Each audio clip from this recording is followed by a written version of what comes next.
नमस्कार दोस्तों, हमेशा की तरह आज फिर से हाजिर है एक नए पोस्ट के साथ। हम उम्मीद करते हैं कि ये पोस्ट आपको पसंद आएगा और आप इसे अपने दोस्तों के साथ ज़रूर शेयर करेंगे। आइए अब चलते हैं वीडियो की तरफ।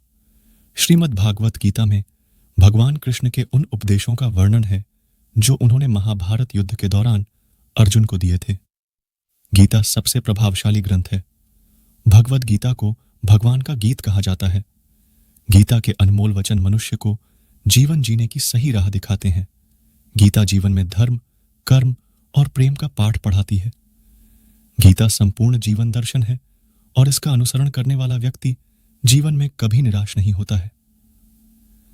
गीता में श्री कृष्ण ने ऐसे लोगों की पहचान बताई है जो कभी भी भाग्य पर निर्भर नहीं रहते हैं। गीता में श्री कृष्ण कहते हैं, केवल डरपोक और कमजोर लोग ही चीजों को भाग्य पर छोड़ते हैं, लेकिन जो मजबूत और खुद पर भरोसा करने वाले होते हैं वे कभी भी नियति या भाग्य पर निर्भर नहीं रहते। गीता के अनुसार सिर्फ दिखावे के लिए अच्छा मत बनो। वो परमात्मा आपको बाहर से नहीं बल्कि भीतर से भी जानता है। श्री कृष्ण का कहना है कि मुश्किलें केवल बेहतरीन लोगों के हिस्से में आती है, क्योंकि वही लोग उसे बेहतरीन तरीके से अंजाम देने की ताकत रखते हैं। जो सरलता से मिलता रहे उसका महत्व नहीं रह जाता। अक्सर खो देने के बाद समय, व्यक्ति और संबंध के मूल्य का आभास होता है। श्री कृष्ण कहते हैं, शरीर नश्वर है पर आत्मा अमर है। यह तथ्य जानने पर भी व्यक्ति अपने इस नश्वर शरीर पर घमंड करता है जो कि बेकार है। शरीर पर घमंड करने की बजाय मनुष्य को सत्य स्वीकार करना चाहिए। आप खुश हैं या दुखी, यह दोनों आपके विचारों पर निर्भर है। अगर आप प्रसन्न रहना चाहते हैं तो आप हर हाल में प्रसन्न ही रहेंगे। अगर आप नकारात्मक विचार लाते हैं तो आप दुखी ही होंगे। विचार ही हर व्यक्ति का शत्रु और मित्र होता है। श्री कृष्ण कहते हैं, न यह शरीर तुम्हारा है न तुम इस शरीर के हो। यह शरीर अग्नि, जल, वायु, पृथ्वी और आकाश से बना है और अंत में इसी में मिल जाएगा, परंतु आत्मा स्थिर है। फिर तुम क्या हो? श्री कृष्ण कहते हैं, अगर मेरा भक्त मौन होकर मेरे विश्वास पर सब सुन रहा है तो याद रहे उसके मौन का और उसके विश्वास का जवाब स्वयं मैं देता हूं। किस्मत का लिखा कोई नहीं छीन सकता। अर्जुन को भगवान कहते हैं कि हे मनुष्य, तुम अपने आप को भगवान को अर्पित कर दो। यह सबसे उत्तम सहारा है। जो इसके सहारे को जानता है वह भय, चिंता और शोक से हमेशा के लिए मुक्त हो जाता है। गीता के अनुसार किस्मत का लिखा आपसे कोई छीन नहीं सकता। अगर ईश्वर पर भरोसा है तो आपको वो सब कुछ मिलेगा जिसके आप हकदार हैं। किसी के वर्तमान को देखकर उसके भविष्य का मजाक मत उड़ाओ, क्योंकि समय में इतनी शक्ति है कि वो कोयले को भी धीरे धीरे हीरे में बदल देता है। गीता में श्री कृष्ण कहते हैं कि जो मन को नियंत्रित नहीं करते हैं उनके लिए वह शत्रु के समान कार्य करता है। गीता में कहा गया है कि परमात्मा कभी किसी का भाग्य नहीं लिखते हैं। जीवन के हर एक कदम पर हमारी सोच, हमारा व्यवहार और हमारा कर्म ही हमारा भाग्य निर्धारित करते हैं। पद्म पुराण के मुताबिक राधा वृषभानु नाम के एक गोप की पुत्री थी। कुछ विद्वान मानते हैं कि राधा का जन्म यमुना नदी के पास स्थित रावल गांव में हुआ था। बाद में उनके पिता बरसाना में आकर बस गए थे। हालांकि कुछ लोगों का यह मानना है कि राधा का जन्म बरसाना में ही हुआ था। बरसाना में राधा जी को लाडली कहा जाता है। ब्रह्मवैवर्त पुराण के अनुसार राधा जी कृष्ण से 4 साल बड़ी थीं और उनकी मित्र थीं। ब्रह्मवैवर्त पुराण के अनुसार राधा का विवाह रायाण नाम के व्यक्ति से हुआ था जो कि माता यशोदा के भाई थे, यानी रिश्ते में राधा कृष्ण की मामी लगती थीं। हालांकि अन्य पुराणों में ऐसा जिक्र नहीं मिलता। मान्यता है कि जब श्री कृष्ण 8 साल थे तो उनकी मुलाकात राधा से हुई जो 12 साल की थी। श्री कृष्ण राधा से प्रेम करने लगे। दोनों एक दूसरे से विवाह भी करना चाहते थे। जब ये बात राधा के घर वालों को पता चली तो उन्होंने राधा को घर में कैद कर दिया। वह लोग राधा और कृष्ण की विवाह के इसलिए भी खिलाफ थे क्योंकि राधा की मंगनी हो चुकी थी।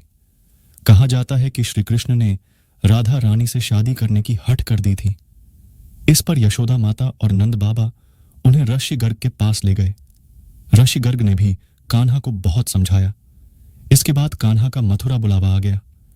वह हमेशा के लिए वृंदावन छोड़कर मथुरा चले गए। उन्होंने राधा से वादा किया था कि वह वापस लौटेंगे, लेकिन वह कभी वापस नहीं आए। नहीं राधा जी के मथुरा या द्वारका जाने का जिक्र मिलता है। राधा और कृष्ण का विवाह न होने के कई कारण बताए जाते हैं। इसमें से एक कारण नारद जी का श्राप भी माना जाता है।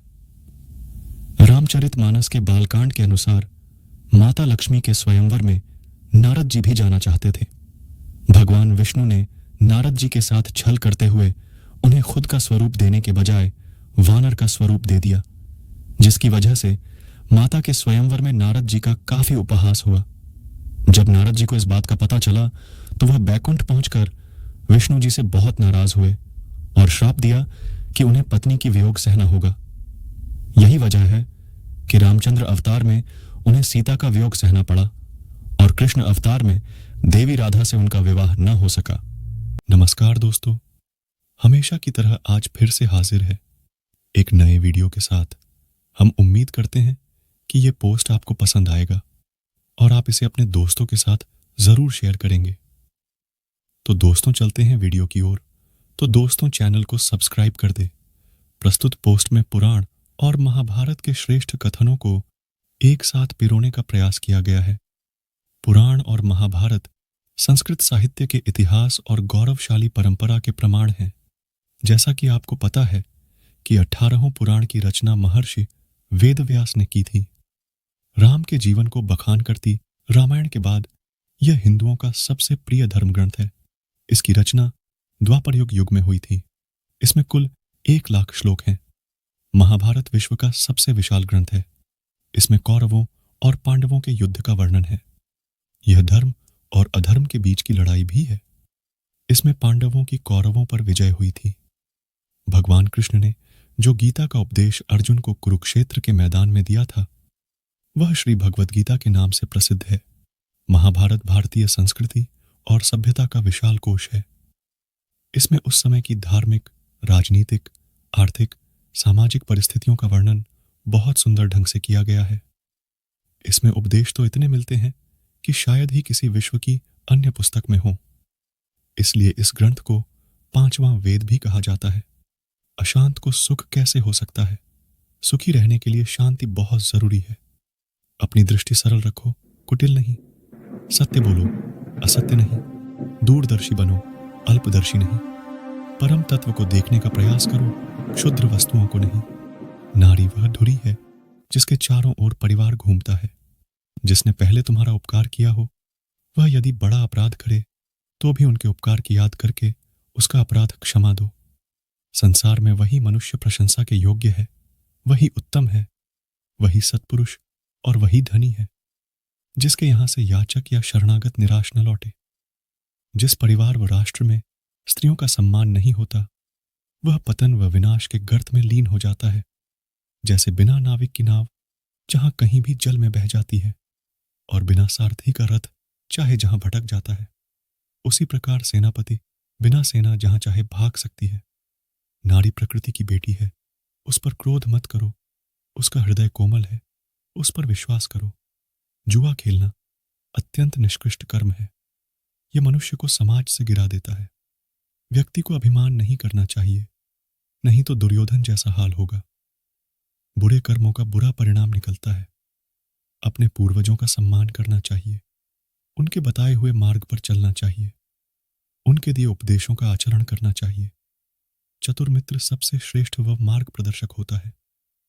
2 प्रकार के व्यक्ति संसार में स्वर्ग के भी ऊपर स्थिति होते हैं।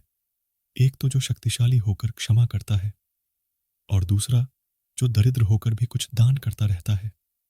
जिस राजा की प्रजा हमेशा कर के भार से पीड़ित रहे, प्रतिदिन दुखी रहे और जिसे तरह तरह के अनर्थ झेलने पड़ते हैं, उस राजा की हमेशा पराजय होती है। मन, वचन और कर्म से प्राणी मात्र के साथ अद्रोह, सब पर कृपा और दान, यही साधु पुरुषों का सनातन धर्म है। विषयों के भोगों से विषय वासना की शांति नहीं होती। हवन से बढ़ती हुई अग्नि के समान यह काम वासना नित्य बढ़ती ही जाती है। सच्चा धर्म यह है कि जिन बातों को इंसान अपने लिए अच्छा नहीं समझता, दूसरों के लिए भी न करे। दूसरों से घृणा करने वाले, दूसरों से ईर्ष्या करने वाले, असंतोषी, क्रोध, सभी बातों में शंका करने वाले और दूसरे के धन से जीविका निर्वाह करने वाले, ये छहों सदा दुखी रहते हैं। परोपकार सबसे बड़ा पुण्य और परपीड़ा यानी दूसरों को कष्ट देना सबसे बड़ा पाप है। राधा और श्री कृष्ण का प्रेम अमर है। राधा ने श्री कृष्ण से और श्री कृष्ण ने राधा से निस्वार्थ और आत्मिक प्रेम किया था। इसी प्रेम का कारण आज श्री कृष्ण के नाम के आगे राधा लगता है, राधे कृष्ण। कोई रुक्मिणी कृष्ण क्यों नहीं कहता, जबकि रुक्मिणी भी तो राधा की तरह प्रेम करती थीं। आओ जानते हैं राधा कृष्ण प्रेम की अनसुनी बातें। राधा को ठीक तरह से समझने के लिए रस और प्रेम के रहस्य को समझना होगा। ये आध्यात्मिक प्रेम की आनंददायक अनुभूति है। एक व्याख्या के अनुसार कृष्ण और राधा ने बचपन में खेल खेल में शादी की थी, जैसे कि कई बच्चे शादी का खेल खेलते हैं, लेकिन असलियत में दोनों का विवाह कभी नहीं हुआ। वैसे भी उनका प्यार वैवाहिक जीवन के प्यार से ज्यादा स्वाभाविक और आध्यात्मिक था। श्री कृष्ण और राधा एक दूसरे रूप से आत्मीय तौर पर जुड़े हुए थे, इसीलिए हमेशा उन्हें राधा कृष्णा कहा जाता है, रुक्मिणी कृष्णा नहीं। रुक्मिणी ने भी श्री कृष्ण को पाने के लिए बहुत जतन किए थे। वह अपने भाई रुक्मी के खिलाफ चली गई थीं। रुक्मिणी भी राधा की तरह श्री कृष्ण से प्यार करती थीं। रुक्मिणी ने श्री कृष्ण को एक प्रेम पत्र भी भेजा था कि वह आकर उन्हें अपने साथ ले जाएं। प्रेम पत्र में रुक्मिणी ने 7 श्लोक लिखे थे। रुक्मिणी का प्रेम पत्र श्री कृष्ण के दिल को छू गया और उन्हें रुक्मिणी का अनुरोध स्वीकार करना पड़ा। इस तरह रुक्मिणी श्री कृष्ण की पहली पत्नी बन गई। वहीं दूसरी तरफ श्री कृष्ण और राधा को विवाह की आवश्यकता ही नहीं थी। राधा श्री कृष्ण के बचपन का प्यार थी। श्री कृष्ण जब 8 साल के थे तब दोनों ने प्रेम की अनुभूति की। इसके बाद पूरी जिंदगी श्री कृष्ण से नहीं मिली। राधा श्री कृष्ण के दैवीय गुणों से परिचित थीं। उन्होंने जिंदगी भर अपने मन में प्रेम की स्मृतियों को बनाए रखा। यही उनके रिश्ते की सबसे बड़ी खूबसूरती है। क्या श्राप ने राधा कृष्ण का नहीं होने दिया मिलन? ब्रह्म वैवर्त पुराण के अनुसार पृथ्वी पर आने से पहले राधा की एक बार कृष्ण की सेविका श्रीदामा से बहस हो गई थी। राधा रानी क्रोधित हो गई और श्रीदामा को राक्षस के रूप में पैदा होने का श्राप दे दिया। बदले में श्रीदामा ने भी राधा को श्राप दे दिया कि वह एक मानव के रूप में जन्म लेंगी और अपने प्रियतम से 100 साल के लिए बिछड़ जाएंगी। उसके बाद तुम्हें फिर से श्रीहरि की संगति प्राप्त होगी और तुम गोकुल को वापस लौटोगी। राधा से प्रेम के बावजूद श्री कृष्ण ने रुक्मिणी से क्यों की थी शादी? ऐसी भी मान्यता है कि श्री कृष्ण ने राधा से इसलिए विवाह नहीं किया क्योंकि वह साबित करना चाहते थे कि प्रेम और विवाह 2 अलग अलग चीजें हैं। प्रेम एक निस्वार्थ भावना है, जबकि विवाह एक समझौता या अनुबंध है। एक मत के मुताबिक श्री कृष्ण ने राधा से इसलिए विवाह नहीं किया ताकि मानव जाति को बेशर्त और आंतरिक प्रेम को सिखाया जा सके। राधा श्री कृष्ण का संबंध कभी भी भौतिक रूप में नहीं रहा, बल्कि वह बहुत ही आध्यात्मिक प्रकृति का है। पौराणिक कथाओं में प्रचलित अन्य कथाओं की तुलना राधा कृष्ण से नहीं की जा सकती है। राधा से प्रेम के बावजूद श्री कृष्ण ने रुक्मिणी से क्यों की थी शादी? हालांकि राधा कृष्ण के प्रेम की कितनी भी व्याख्याएं क्यों ना कर ली जाए, सब कम ही है। उनका प्रेम हमेशा मानव जाति के लिए आध्यात्मिक प्रकाश की तरह जीवित रहेगा। मित्रों, कैसा लगा आपको हमारा यह वीडियो? अच्छा लगा हो हमें जरूर बताएं और अपने दोस्तों के साथ भी शेयर करें। हम आपको बहुमूल्य जानकारियां उपलब्ध कराने के लिए समर्पित है। हम अपने इस कार्य में उनके समर्थन और सुझाव की अपेक्षा करते हैं ताकि हमारा यह प्रयास और बेहतर हो सके। मित्रों, आज बस इतना ही। मिलते हैं फिर एक नए वीडियो के साथ।